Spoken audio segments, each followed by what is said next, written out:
I never thought about becoming a teacher in my preparation. It was, I didn't finish college. I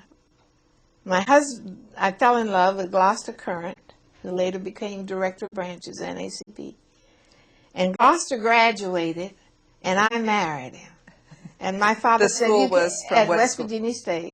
And my father said, if you just wait this other year and get that piece of paper, I'll marry you as you come out of the...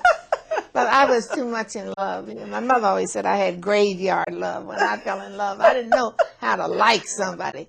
Damn, I fell in love.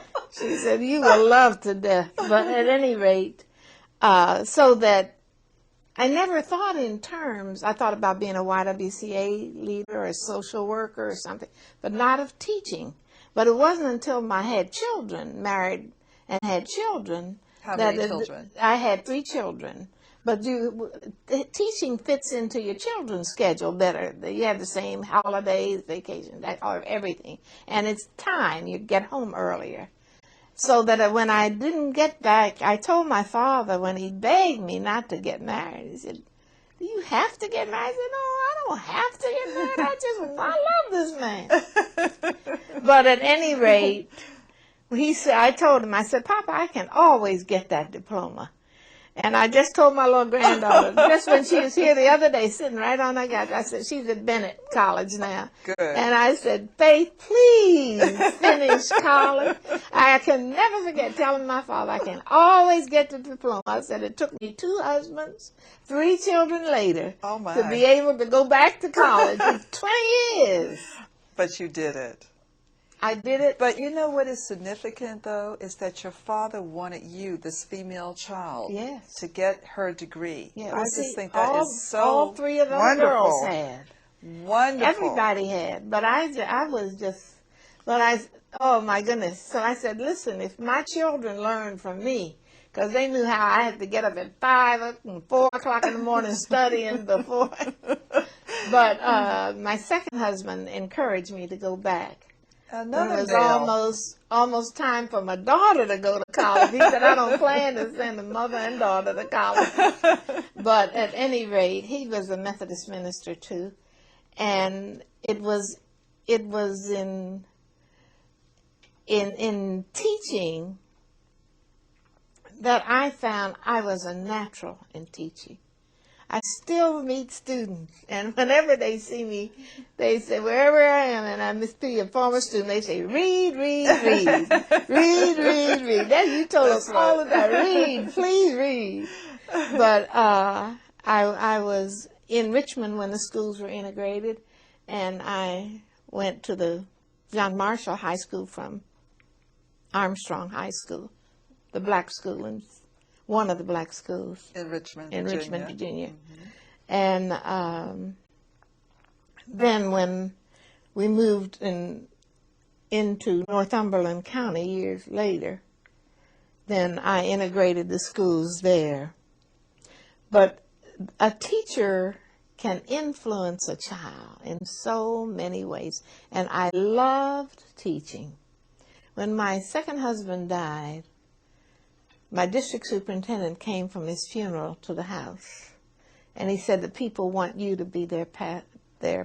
And I said, I don't want to be their pastor. I don't want to be anybody's pastor. I love teaching, and I'm called to the classroom. And he said, well, Teenie, the bishop and I think you have the gifts and graces for ordained ministry. And we think that you ought to go on and move in that direction anyhow. I said, well, listen, Joe, you and the bishop can appoint, but you can't call me. And I believe ordained ministry is a call, not just a vocation. And I had no interest in doing it. I was a lay speaker. My husband encouraged me to become a lay speaker, and I'd been certified for 16 years. But I said, I don't have any interest in the ministry. And he said those famous last words, well, will you just hold it till we can get somebody? And it was just a little country church. They made a preacher out of me. So that when I got my call, it was a year after my husband's death. in 1969. 1969. But obviously it was something that you didn't know that you have been prepared Well, for all along. I think one of my former students met me in the hospital soon after I went into ministry. I went back to seminary and everything. And he said he was a hospital administrator. He just picked me up at the elevator. And I said, who is this man with all these strong arms? Turned around. He's a great big guy then. And he said, Miss Kelly, somebody told me you're now teaching in the pulpit instead of preaching in the classroom. So they said I'd been preaching all along. But it was, it's not unlike. Yes, and you're dealing with that's people, true. and I love children, and you're dealing with children, and children that you have to be adversary for. And implementing And changes. implementing change in their lives. Yes. As a teenager, you were very active with the YWCA and the Y Teens. Yeah. This helped. Well, it was before Y Teens, Girl Reserves. Girl Reserves. Yes, okay, and then Y Teens. And then they became Y Teens long after I came to. Okay. But I became president of the Greater Cincinnati Girl Reserves. And I remember that I spoke at a banquet, and my father was there. And he told me, he said, listen, when he got me home, he said, you were very good. He said, but when you speak, you keep still because you're trying to preach. Did you know? No. Did you know at a young age No. that you wanted? Okay. Not you at all. didn't. In fact, the four girls made a covenant with one another that we wouldn't even marry a preacher, much less be one. Nobody even thought about being one. But my mother was a great speaker.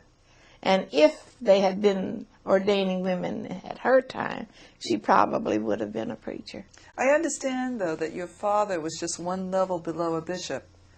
Is that true? Well, there wasn't. He was never elected a bishop. Yes. And but all of his friends were bishops, and there's no level, and you never know who's going to get elected. I see.